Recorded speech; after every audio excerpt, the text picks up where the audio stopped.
And welcome back to Olympic Ice, presented by Toyota. The ice dance competition begins on Monday morning here in South Korea. Sunday night in the U.S. So with that, we welcome in newly crowned U.S. dance champions Madison Hubbell and Zach Donohue. Thanks for coming on. It's our pleasure. Thanks for having us, guys. Well, it's been an interesting trip here for you guys because you were so close 4 years ago to making the Olympics, and then 3 straight bronze medals at nationals, and then you break through. After the 3 bronze, I imagine you're sitting there thinking something has to change. What changed? I think we put a lot of work into just our mindset. We started working with a performance coach that actually helped our own coaches, Marie France and Patrice, in their career. That happened right after the last year's nationals when we fell and we were bronze again, and we knew that going into the Olympics we had to make a mental change. So that was the big difference for us. Yeah, absolutely.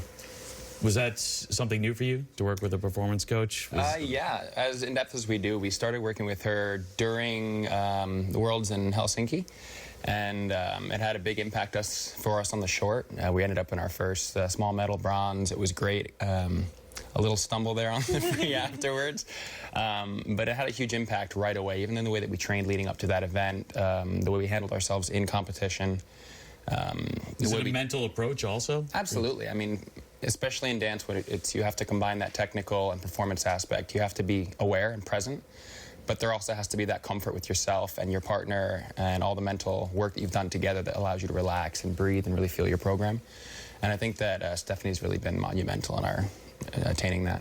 Well, from where you guys are now, and you know, at the Olympic Games and here on NBC, we love to talk about the journey. So I want to go all the way back to the beginning. I don't even think I've heard this story, but can you tell us a little bit about what your tryout was like, the very first time you guys stepped on the ice together? Really?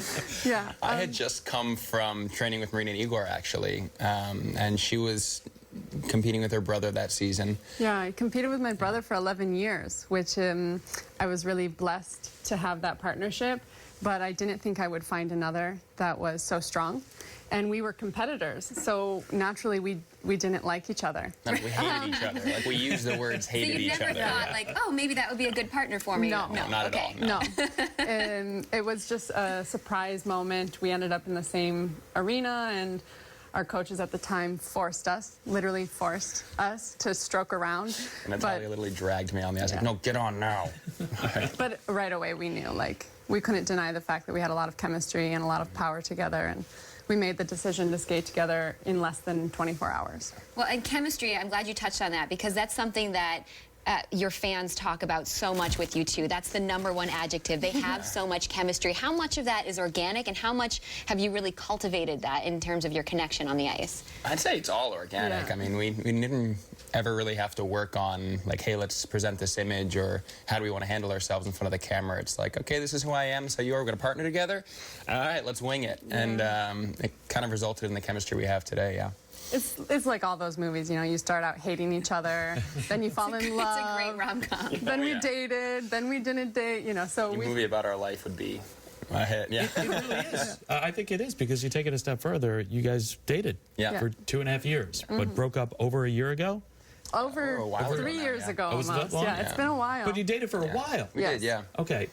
Are you a better pairs team now? That Absolutely. Oh, absolutely. I think that having to work through... I like that you're both on the same page there. No, hate each other, no. I mean, I don't know how many people in the world have had to train with pretty much a spouse that, you know, didn't work out, and have to remain on a certain level of respect and camaraderie, and there is a huge love between the two of us that I think grew in a certain way once we realized that we were heading the same direction, and we really understood who we were as people and what our relationship meant to each other.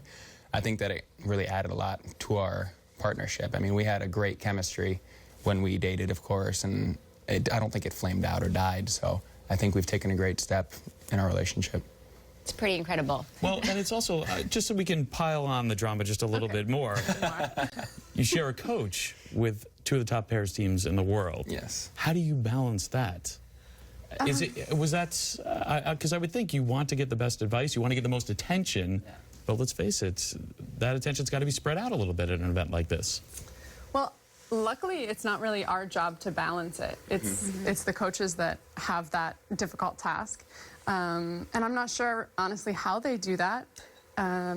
from But their own. there's 3 of them, really, Yeah. Yeah, to kind of there's- split. There's 3 main coaches and even more other coaches for ballroom and dance and off ice, and we all have our own kind of team around us that's a little bit unique. And that is part of what makes us feel like everything's taken care of specifically for all of us. But honestly, we're really great friends with them. And when we first moved, it was only Gabriella and Guillaume there. And we moved as friends, and they kind of were so far ahead of us. And Tessa and Scott were so far ahead of us when they came. And we've been creeping up, and now we're trying to fight with them. And I think it's obviously due to our hard work, but it's also their example and their ability to kind of welcome us into that group. And they really pushed us to see ourselves as their competitors, and we appreciated that. And as you mentioned, ahead of you, not so much the case anymore. I mean, there's this conversation, you know, we're talking about the battle for gold and the battle for bronze.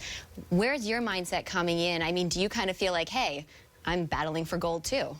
Oh, absolutely. I mean, I think, especially coming out of nationals, it was a little fire under us. And I think starting from Worlds last year, we understood finally who we were as a team, what we were capable of. And we've used this whole season to push ourselves, not just in, okay, we're going to win at every event, but it was beyond that. It was we wanted to be the best we could be in each moment and progress and build on that.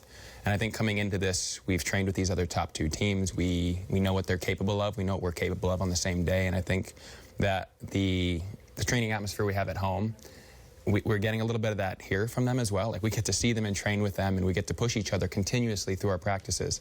And so I think that it puts us right in the right spot.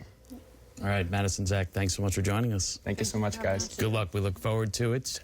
Coming up, we're going to head outside. So you got lucky. We're inside. We didn't send you outside for the demo here. Yeah. That's where Scott's going to be. When we return, he'll answer one of the most simple yet smart figure skating questions of all time. Stick around. Scott's on the rink right after this.